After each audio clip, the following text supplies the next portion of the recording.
translation from this poem by Narottam Das Thakur. He who brought the treasure of divine love and who was filled with compassion and mercy. Where is such a personality as Srinivas Acharya gone? Where am I Swarup Damodar and Rupa Goswami? Where is Sanatan? Where is Raghunath Das, the savior of the fallen? Where am I Raghunath Bhatta and Gopal Bhatta? And where is Krishnadas Kaviraj? Where did Lord Gauranga, the great dancer, suddenly go? I will smash my head against the rock and enter into the fire. Where will I find Lord Gauranga, the reservoir of all wonderful qualities? Being unable to obtain the association of Lord Gauranga, accompanied by all these devotees in whose association he performed his pastimes, Narottama Das simply weeps. So as I mentioned, today is the commemoration of the disappearance days of these two great personalities, Jayadeva Goswami and Locana Das Thakur. And first we'll speak a little bit about Jayadeva Goswami. So Jayadeva Goswami, so Omagana Tividandasha Gananjana Shlokya Chakshuran Meditam Yena Tismai Shigare Namaha. So Jayadeva Goswami appeared during the 1100s. So he appeared far before Chaitanya Mahaprabhu appeared. And of course we know that Chaitanya Mahaprabhu would regularly read Jayadeva Goswami's literature, the Gita Govinda. It was one of Lord Chaitanya Mahaprabhu's favorite books, as well as the Krishna Karnamrita and other literatures. And so Jayadeva Goswami's father's name was Bojadev, his mother was Vana Devi, and he appeared in Bengal, in Kenu Bilvagram district, and his wife was Padmavati. It's interesting. He's called Jayadeva Goswami in spite of being married. And the title Goswami can be utilized in a variety of ways according to the context. In one context, it may mean someone in the renounced order of life who doesn't have a family. In another context, it may mean someone who has the family title of Goswami, like you see in Vrindavan. There's the Goswami families who are running the temples. And it also may be utilized to indicate someone who is on a very high level of devotional service, who is able to control his senses. Because Goswami means senses master. So someone who is a master of the senses. So, in the case of Jayadeva Goswami, that means he was the master of the senses. He was married, but he was perfectly renounced from this material world, and the proof that he was perfectly renounced from the material world was that he was able to elaborate on Krishna's pastimes in Vrindavan in a way that very few other personalities have been able to elaborate on, which indicates he was on the highest platform, the platform of prema. And only on the platform of prema is one completely renounced from the material world, as described by Srila Vishwanath Chakravarti Thakur, that we all have anarthas. And anartha means unwanted things. And so anarthas, they don't disappear absolutely until one comes to the platform of prema. Even on the platform of bhava, the anarthas are gone, but they're not absolutely gone. In other words, they can still come back if one is not attentive. Witness the case of Bharat Maharaj. So Bharat Maharaj was in the platform of bhava, which is, practically speaking, almost prema. But because he was not attentive, he became attached to a little baby deer. And he fell down from his position of devotional service. So in the case of Jayadeva Goswami, he was on the platform of absolute prema, pure devotional service. So in any situation, a pure devotee such as him can act, and he's never connected with the material energy. And also, he's always absorbed in Radha and Krishna's pastimes. That's why he was able to elaborate on Radha and Krishna's pastimes. You find in the Goswamis, like the 6 Goswamis of Vrindavan, much of their descriptions are of Radha and Krishna's pastimes, and that's because they actually were, let's say, internally absorbed in Radha and Krishna's pastimes. Those who are not quite on that platform have to be very careful about that, because they can be inclined towards the material energy. Anyway, so his wife's name was Padmavati, resided in Navadweep on the banks of the Ganges. And he had, his friends are mentioned here, I don't need to mention that. Lord Chaitanya also, as I mentioned before, relished the Krishna Karanamrita, that's from Bilvamangal Thakur, and the books by Vidyapati and Chandidas. So the Gita Govinda describes the intimate pastimes of Radha and Krishna. It is a drama, describes union of Radha and Krishna, that means togetherness of Radha and Krishna, and separation of Vipralamba Seva. So there's an interesting story about that book. Once upon a time, Jayadeva Goswami was writing this Gita Govinda, and as he was writing the Gita Govinda, he had the realization, the internal realization, in this dramatic performance of Radha and Krishna, that Krishna would bow down and touch the feet of Srimati Radharani. And so this is part of the mana, or the anger of Srimati Radharani. Sometimes Radharani gets very angry at Krishna because Krishna wants her to get angry. And of course, this is one of the indirect rasas, the rasa of anger. And Krishna, in order to pacify her, has to cry, literally cry, and beg for her forgiveness.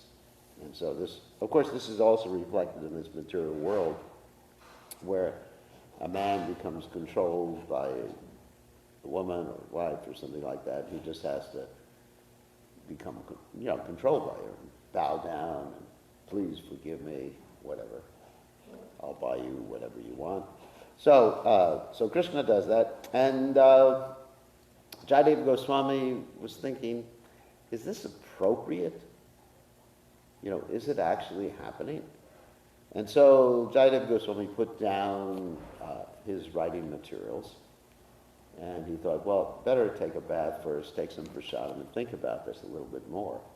So he went to the Ganges, took a bath, and while he was taking a bath in the Ganges, Krishna took the form of Jayadeva Goswami and appeared before Padmavati, Jayadeva Goswami's wife, and asked her for prasadam. And so Krishna took prasadam in the guise of Jayadeva Goswami.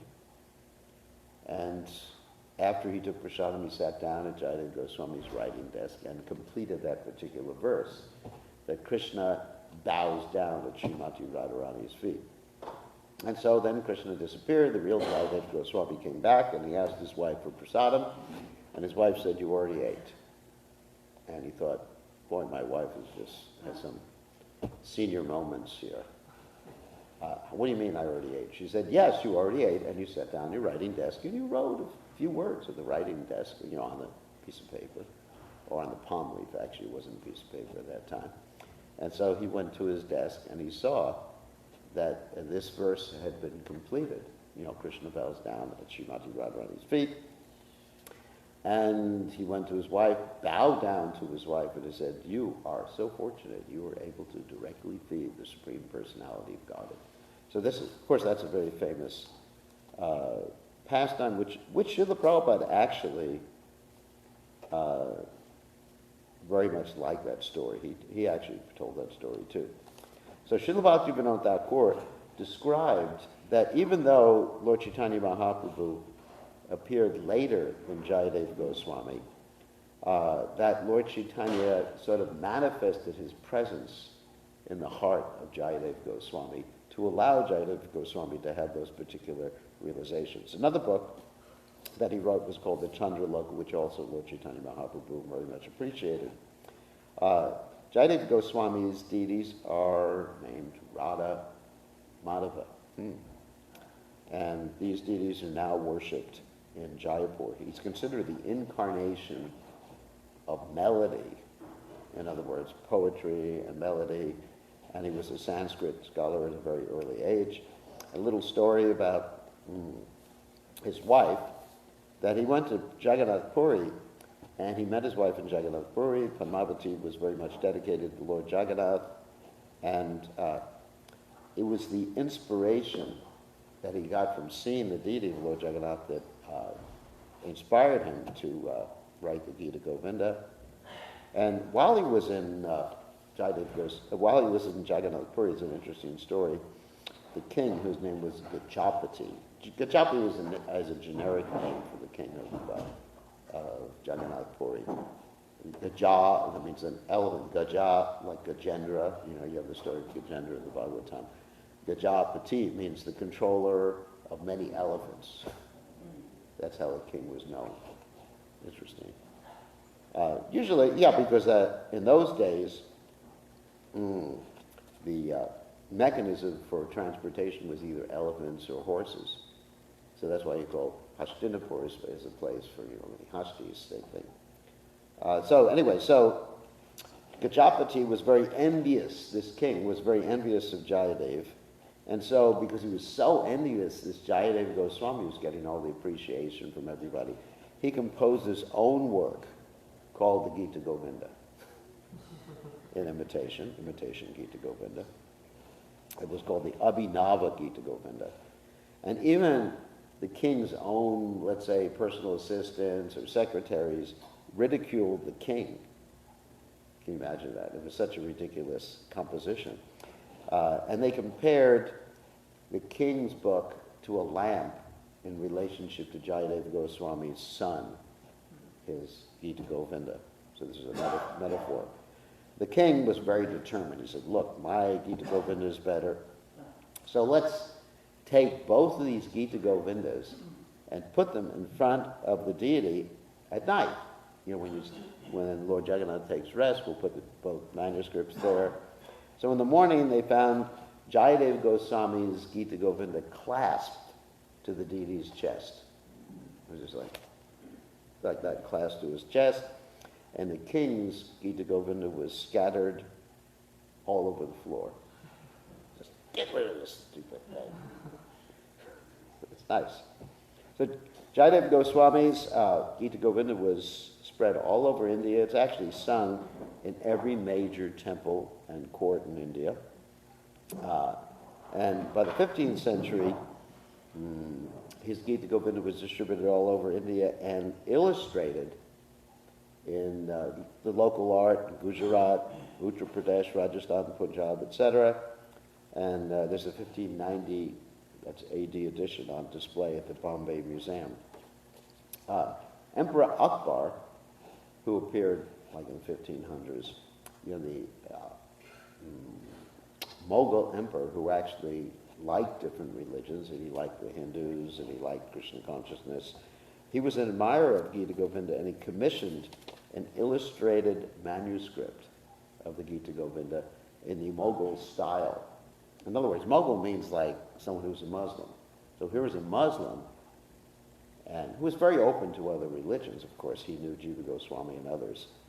And he actually commissioned a work of the Gita Govinda. Later on in life, Jayadeva Goswami was the pandit for another king named Lakshmana Sena. And this king who offended Jayadeva Goswami, the Gajapati, he was so upset with his defeat at the hands of Lord Jagannath that he resigned from being a king. At least he was honest. Nowadays you don't find politicians like that. So the words from the Gita Govinda are inscribed in one of the main gateways, the Jaya Vijaya gateway in the Jagannath Puri temple. Every night, as I mentioned before, Lord Chaitanya would listen to the Gita Govinda, and Prabhupada said Jayadev should be counted as one of the Mahajanas. Mahajana means great personalities, like Grandfather Bhishma and others.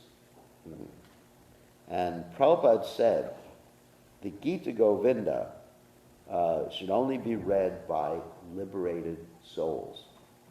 Sorry to disappoint you. And Prabhupada said one should perfectly understand the Bhagavad Gita before he reads the Gita Govinda. In other words, must be liberated. And the reason for that, we sort of touched upon that in the beginning of this whole discussion, is that one has to understand Sambandha Gyan. Sambandha Gyan is one of the three aspects of the teaching of the Gita. There's Sambandha, Abhideya, and Prayojana. Sambandha means to understand the tattvas. Now, for those of you who don't know what that word means, tattva means like essential truths, things that don't, that are eternal, that don't come into existence and don't cease to exist, like the jiva soul, the Supreme Personality of Godhead, the material energy, etc., and the Lord's spiritual energy. So to understand the relationships between these different tattvas. And of course we find in Prabhupada's pranam mantra, nirvishesha means one doesn't know the distinctions between these different tattvas. Like what Mayavadi says, I'm God. That's a question of not knowing the distinction between the tattva of Ishvara and the tattva of the marginal energy of the Supreme Personality of Godhead. So it's very important to understand these distinctions. In other words, to understand what is Maya and what is Krishna conscious. And that's why Bhagavad Gita goes into such elaborate descriptions of the material energy. And there's so much about the modes of nature, the material energy. Why is that? So we can understand the distinctions. What is matter and what is spirit? Unfortunately, many sentimental people don't understand those distinctions, and they take something spiritual to be material and something material to be spiritual. I mean, it's a very common thing that people project their understandings to justify their sense gratification. That's a natural thing that occurs in this world. Therefore, one should only read the works of Jayadeva Goswami if one is liberated. That's Prabhupada's statement, not my statement. So anyway, Jayadeva Goswami, in order to establish the position of Krishna in terms of the other incarnations or avatars, begins the Gita Govinda with the Dasha Avatar Shloka. That is, Keshavadrita Narahari Rupa, Keshavadrita Shukara Rupa, Keshavadrita Kurma Sharira, Keshavadrita Rama, Haladara Rupa. Haladara, of course, is Lord Balaram. He describes the 10 incarnations, and then he describes Krishna. So that's the Dasha Avatar. So that's Jayadeva Goswami, whose disappearance day it is today, and Lochan Das Thakur, and I'm not going to speak long about Lochan Das Thakur, but Lochan Das Thakur is known for the composition of the Chaitanya Mangal, and most of the description here is of the different chapters in the Chaitanya Mangal. So just briefly, he took birth in a family of Brahmanas who lived in Radhadesh, not the Radhadesh in Belgium, but also Radhadesh in Bengal. And he appeared near Katwa in the Bardhaman district of Bengal. And when he was a little boy, he met the devotees of Lord Chaitanya. His guru was Dadahari Saraka Thakur. And the Chaitanya Mangal Lochan Das Thakur writes, "My hope of hopes is to be near the lotus feet of Sri Dadahari Thakur, to serve and worship him with my very life. The cherished desire of the fallen Lochan Das is to be allowed by the grace of Narahari to sing the glories of Sri Gauranga. My Lord is Sri Narahari Thakur, and I am his servant. Bowing and praying before him, I beg him to allow me his service. This is my only aspiration." So he composes literatures in a type of rhyme and rhythmic meter called Panchali. So we don't need to get into that. Finally, I just wanted to read, there's a lot of description about the Chaitanya Mangal, but I just wanted to read one of Prabhupada's favorite poems that it was written by Lochan Das Thakur. And that song, of course, is Parama Karuna Bahudvijana. Now, that means the two lords, the supremely merciful lords, Dvijana, two personalities, for supremely merciful Lord Chaitanya and Lord Nityananda. One thing about this song is very interesting in ISKCON history, is that Prabhupada sang that song in two places, more than two places, but two places that I remember. was in Caracas, Venezuela, and in Miami, Florida. And in both places, Prabhupada had the same response or manifestation of his ecstasy. The first was, of course, Caracas, Venezuela. In Caracas, Venezuela, Lord Chaitanya, they have, hopefully they still have deities, Lord Chaitanya, Lord Nityananda, because the country's a mess right now.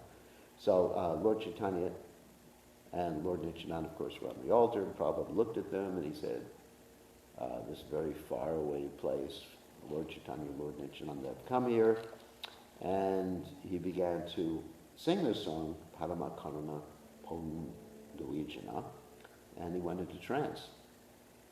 And the devotees didn't know what to do, and, famous story, and then the devotees started chanting, and then Prabhupada came out of his trance, and the same thing happened in Miami. Was it Miami? No, Atlanta, sorry. Atlanta, wasn't Miami.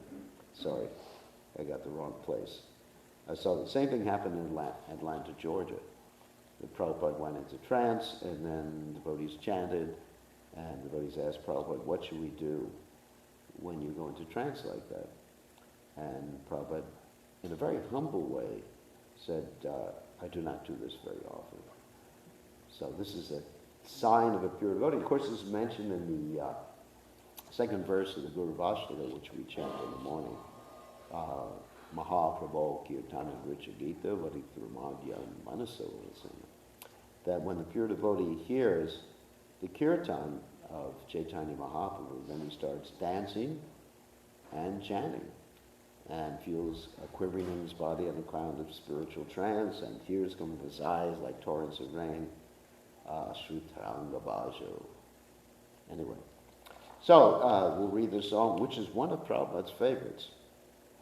And I'll read Prabhupada's translation and translated purport of the song.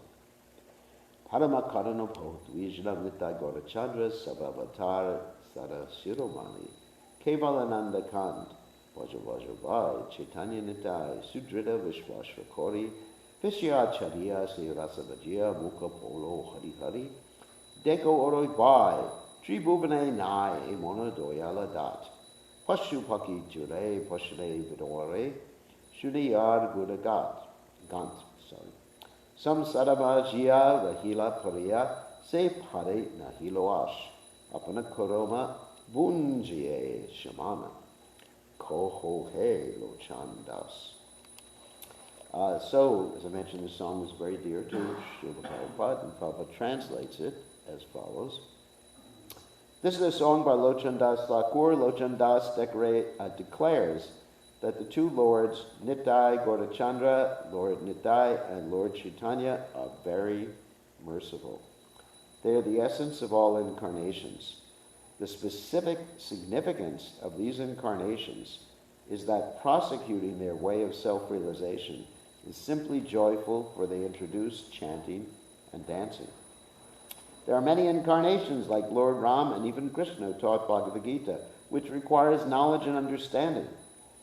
But Lord Chaitanya introduced a process which is simply joyful, simply chant and dance.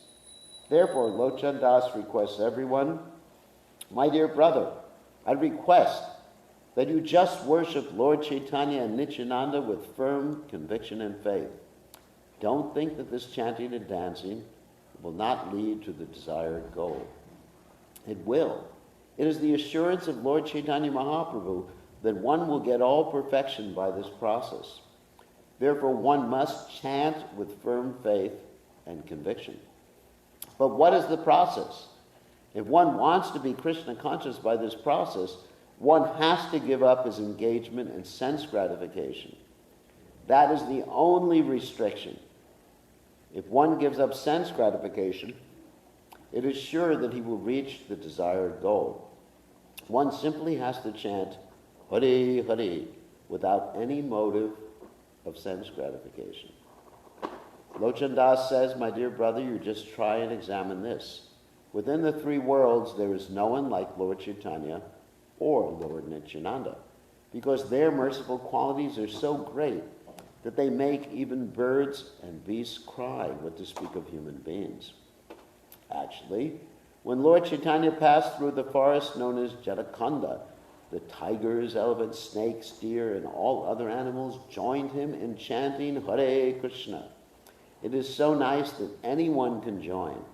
Even the animals can join, what to speak of human beings. Of course, it is not possible for ordinary men to induce animals to chant. But if Chaitanya Mahaprabhu could inspire animals to chant, at least we can encourage human beings to adopt this path of Hare Krishna mantra chanting. It is so nice that even the most stone-hearted man will be melted. It is so nice that even stone will melt. But Lochan Das Thakur regrets that he is entrapped by sense gratification. He addresses himself. My dear mind, you were entrapped in this sense gratification process and you have no attraction for chanting Hare Krishna. Since you have no attraction for the lotus feet of Lord Chaitanya and Lord Nityananda, what can I say? I can simply think of my misfortune. Yamaraj, the superintendent of death, is punishing me by not allowing me to be attracted by this movement. So Lord Chaitanya, Lochan Das Thakur, he lived for actually 95 years on this earth planet. And of course he appeared after Chaitanya Mahaprabhu. So anyway, so as far as this prayer and poem by Lochan Das Thakur, it's a very interesting meditation for ourselves while we're chanting our rounds. We can actually consider that, wow, I can't even concentrate my rounds. My mind is going all over the place because I'm entrapped in sense gratification. So what is sense gratification? It doesn't necessarily always mean attachment to enjoying the gross senses. It could be attachment to profit, adoration, distinction. It'd be, which is basically thinking you're different, you're better than everybody else, or you want some adulation from other people, or you want to make some profit out of doing what you're doing in Krishna consciousness. You may think financial profit, or dhanam, janam, sundarim, as Chaitanya Mahaprabhu states. One is interested in wealth or followers, or beautiful men or women or whatever. Or, as described in the Chaitanya Charitamrita, one may be even attracted to the flowery words of the Vedas. That's what another translation is given in the Chaitanya Charitamrita, the beautiful flowery words of the Vedas. Just like we were just in New Orleans, and someone was doing a fire sacrifice, and they were chanting all these different mantras, and basically they forgot the most important thing, the lecture and the glorification of, they ultimately did the glorification of Vaishnavas at the end, and they forgot a lot of different things because the priorities were not there. So sometimes you find people who are very much interested in chanting a lot. We're not talking about mantras for the Bhagavad Gita, but just a lot of Vedic mantras, Purusha Sukta and everything like that. And they may neglect the essential aspects of Krishna consciousness, which is chanting Hare Krishna and worshiping the Vaishnavas. Namaruchi and Jivadoya. Those are the two most important things, Namaruchi and Jivadoya. So this is also, the Dhanam, the Janam, the Sundari also can refer to that, according to a translation given in the Chaitanya Charitamrita. So one has to give up his attachment for everything other than pleasing Krishna.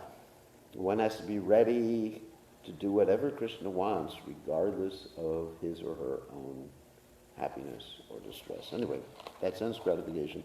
And then the chanting of Hare Krishna becomes supremely attractive to one, and one can't stop. And one prays, like the Goswamis pray, to have millions of tongues and millions of mouths, so they can chant the holy names and hear Krishna Katha continually. So maybe we should go on to Bhagavatam. We still got a few more minutes, according to my watch. So, we're on text 50, is that right? Does anyone know? I know, I put it up there, but I haven't been here the last few days. Anyway, I assume it's text 50. From the 10th canto, 3rd chapter, text 52, text 50. Om Namo Bhagavate Vasudevaya. Om Namo Bhagavate Vasudevaya. Om Namo Bhagavate Vasudevaya.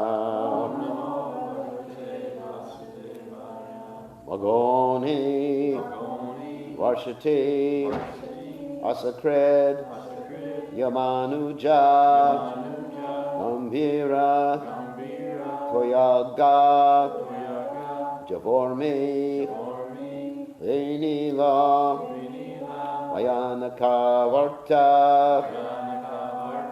Shatakula Nadi Margam Dadao Sindur Iva Shriyaha Patahe Magoni Varshat Jasakrid Yamanuja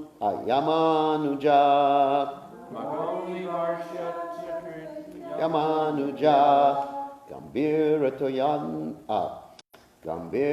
Toyanga Javormi Venila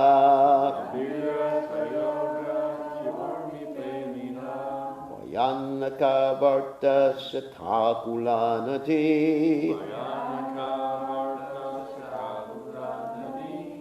Margam Dadao Sindur Ivashriya Patake Magoni Varshat Yasakred Yamanuja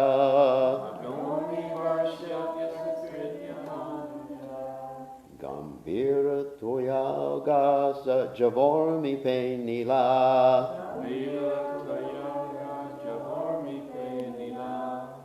Vayanaka Varta Shatakulanadi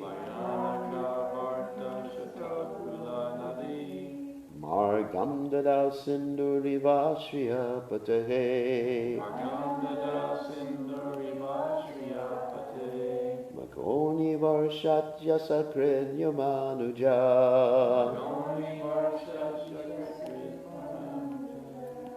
Gambira Toyaga Javormi Penila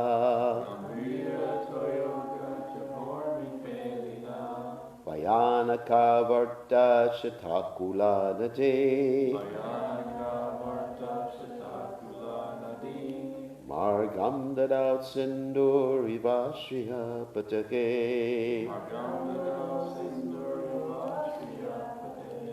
Okay. Anyone? Margoni Varsha Sakrit Yamanuja Magoni Varsha Sakrit Yamanuja Gambir Toyoga Javormi Felina Gambir Toyoga Javormi Felina Bayanaka Varta Shatakulanadi Bayanaka Varta Shatakulanadi Margam Dadasanduri Vashriyapate Magam Dadao Sinduri Vashriya Patahe Ladies?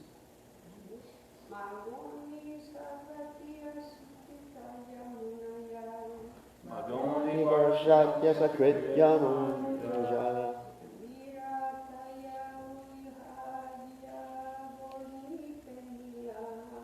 Gambira Toyoga Javormi Felina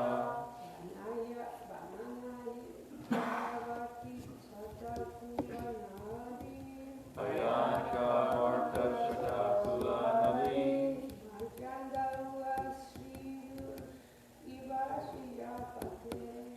Magam Dadao Sinduri Vashriya Patahe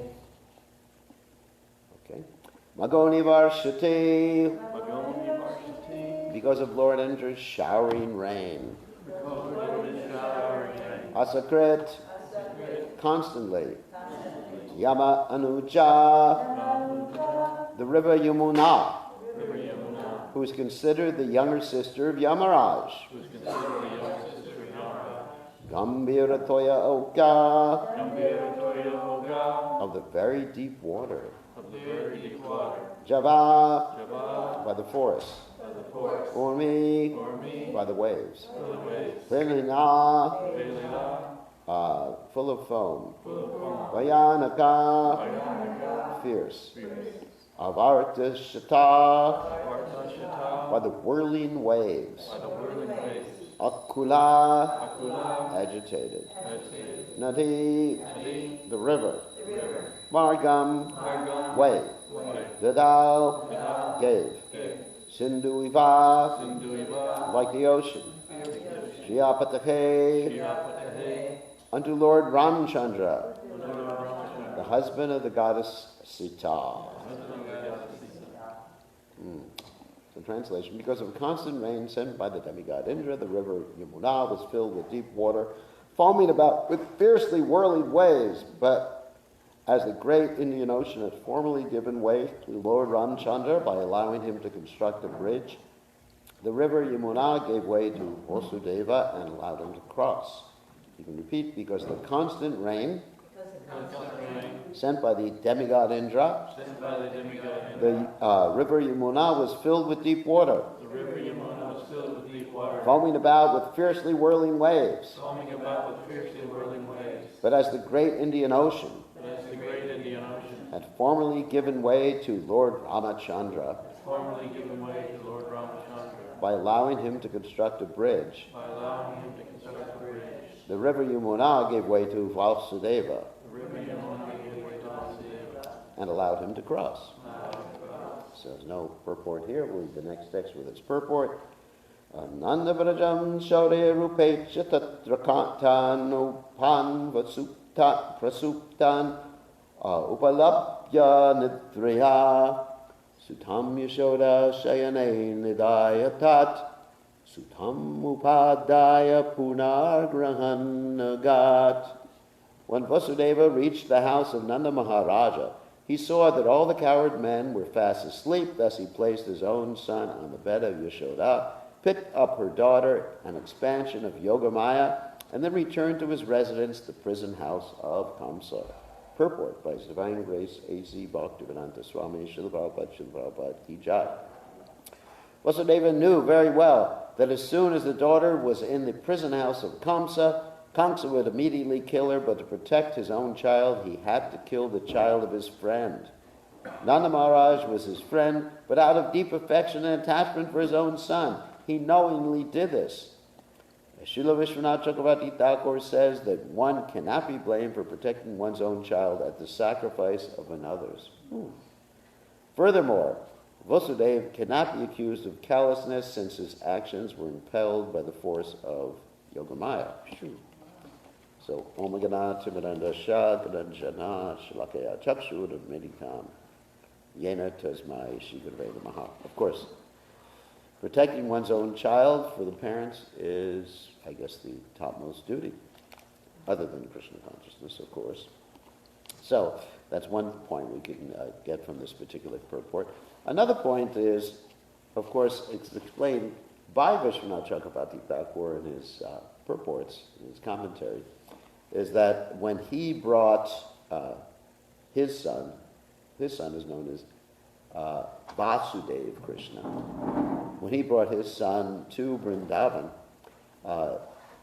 then he didn't notice, but Yashodamai actually gave birth to two children. There was a girl and a boy, and the boy was actually Brajendranandana, Krishna, Vrindavan, Gopal. And so the Vasudeva Krishna brought by Vasudeva, note how I'm pronouncing the word Vasudeva and Vasudeva, merged into Brajendranandana, Krishna and Vrindavan. Because Vasudeva Krishna is an expansion of Krishna and Vrindavan. As we know, Ete Chansa Kalakpamsa Krishna is to Bhagavan Swayam. Another reason Vasudeva did this is he understood this was the direction of the Supreme Personality of Godhead to save his life so that Kamsa could be killed. So it was all, he understood the Lord's plan at this particular juncture. It's not that he was simply callous, but someone else's child. Okay, all glories to Srila Prabhupada, Shri Sri Radha Golokananda.